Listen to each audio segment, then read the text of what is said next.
Hello friends, welcome to my channel. Friends, आज का video होने वाला है आरओ बूस्टर पंप के हेड के ऊपर। और आज मैं बताने वाला हूँ कि जिन पंप के हेड का प्रेशर डाउन हो जाता है उनका प्रेशर हम कुछ इस टाइप का जुगाड़ करके कैसे उसका प्रेशर हम लोग मेंटेन कर सकते हैं बिना किसी हेड रिप्लेसमेंट के। हम इसी का ही प्रेशर को कैसे मेंटेन कर सकते हैं, ऐसा क्या जुगाड़ करें कि इसका प्रेशर नए पंप की जैसा प्रेशर हो जाए।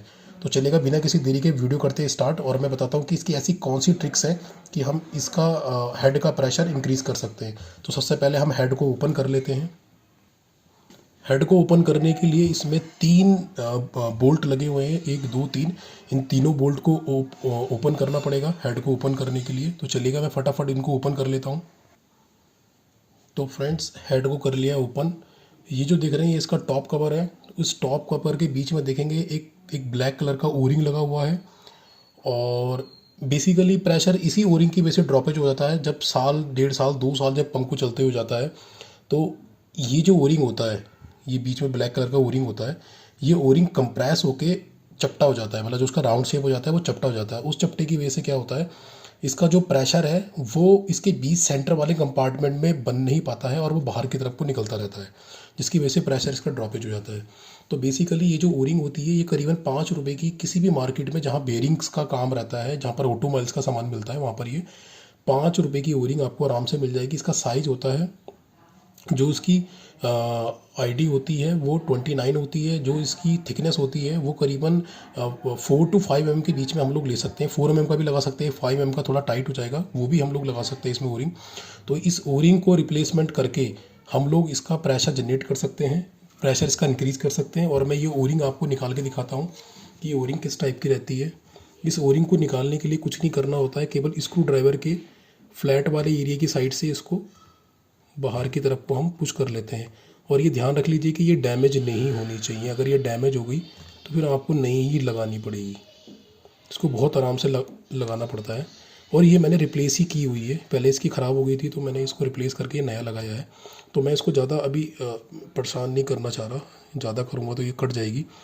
और मेरे पास ऐसी अभी कोई नुकीली चीज़ भी नहीं जिससे मैं इसको निकाल सकूँ। तो बेसिकली ये ओरिंग है जो आपको दिख रही है, ब्लैक कलर का ओरिंग। इस ओरिंग को रिप्लेसमेंट करना होता है और पंप बिल्कुल नए पंप नए हेड जैसा ही काम करता है, नए हेड जैसा काम करता है पंप। तो एक तो ये रीज़न हो गया कि इस ओरिंग को रिप्लेसमेंट कर सकते हैं, इस हेड का प्रेशर इंक्रीज़ हो जाएगा।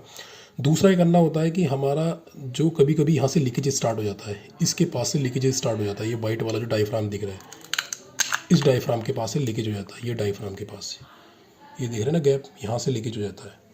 तो इसके चारों तरफ हम लोग टैफ्लोन को बाइंड कर सकते हैं, टैफ्लोन लगा सकते हैं चारों तरफ इसके, जिससे कि इसकी ड्रॉपेज बाहर लीकेज ना हो और अच्छे से इसकी जो यही वाला हेड है वो इसके ऊपर पैकिंग अच्छे से बना ले।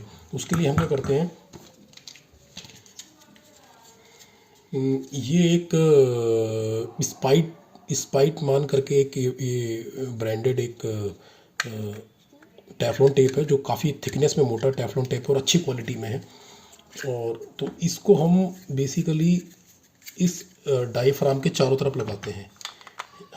पहले हम क्या करेंगे, इसको यहाँ साइड से कॉर्नर से यहाँ से लगा के और फिर इसको इस तरह से लगाएंगे चारों तरफ, इस टाइप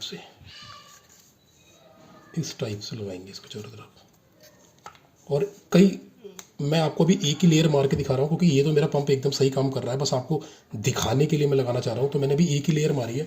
आप इस टाइप की लेयर इसमें करीबन कम से कम नहीं 7-8 लेयर आप लगा सकते हैं टैफ्लोन की। और टैफ्लोन ऐसा लगाना है कि वो इस ब्लैक वाली बॉडी के ऊपर भी चढ़ जाए और इसके नीचे भी आ जाए, दोनों साइड में आ जाए। और जब ये वाला जो टॉप कवर है, जब हम इसके ऊपर रख के प्रेस करेंगे, तो यहाँ से जो लीकेजेस का चांसेस होता है ये पोर्शन पे, वो लीकेजेस का चांसेस बिल्कुल भी नहीं होगा मात्र ये टैफ्लोन लगाने से।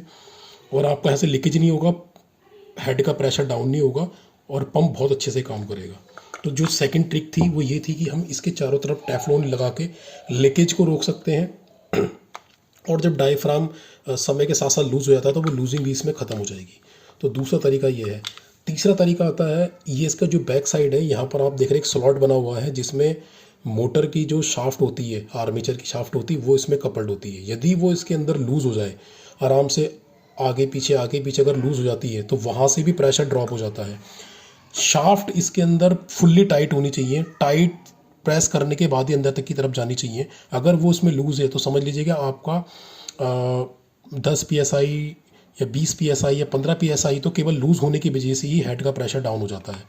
तो ये भी ध्यान रखना है कि जो शाफ्ट है वो इसमें टाइट जानी चाहिए, लूज़ नहीं जानी चाहिए। उसके लिए हम टाइट करने के लिए, अगर वो लूज़ जाती है तो उसमें क्या करते हैं, हम उसके ऊपर मार्क बना देते हैं, निशान मार देते हैं शाफ्ट के ऊपर, और फिर वो उसमें टाइट चली जाती है। या हम ऐसा करते हैं कि थोड़ा सा इसमें सैंड डालते हैं और फेविक्विक लगा के सैंड डाल देते हैं, जिससे कि फिर जब शाफ्ट इसमें डालते हैं तो वो टाइट जाती है।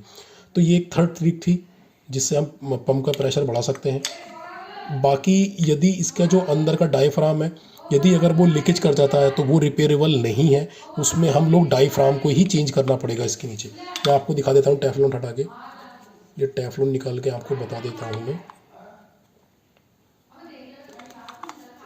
ये जो डायफ्राम है, अगर ये जो वाइट कलर का दिख रहा है, अगर ये जो डायफ्राम है अगर ये लीकेज हो जाता है तो ये आपको रिप्लेस ही करना पड़ेगा, और ये 15-20 रुपये का आराम से मिल जाता है, ये रिप्लेसमेंट हो जाएगा।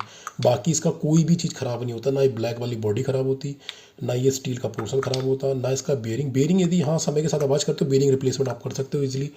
ये अगर चलते चलते और 1.5-2 साल 3 साल में यदि ये कट जाता है तो इसमें साफ्ट लूज़ हो जाती है। उसको हम टाइट करने का प्रोसीजर बता दिया कैसे उसको टाइट कर सकते हैं। बाकी इसमें मैंने ओरिंग का बताया, ओरिंग 5 रुपये की मिल जाती है।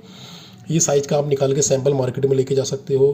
तो ये सैंपल देख के जो दुकान वाला होगा आपको ये ओरिंग दे देगा, और ये ओरिंग लगाने के बाद वैसे इसमें टेफ्लॉन लगा के भी हम लोग जुगाड़ कर सकते हैं, लेकिन वो ज़्यादा कारगर नहीं होता है। अगर आप ये 5 रुपये की ओरिंग केवल इसको चेंज कर दोगे तो आपका ईजिली पंप बिल्कुल ऐसे काम करेगा जैसे नया पंप काम करता है।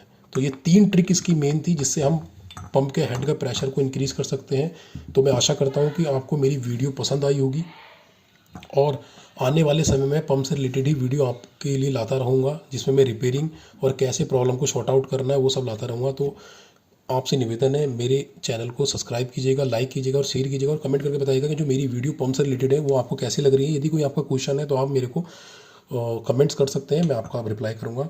थैंक्स फॉर वॉचिंग, धन्यवाद।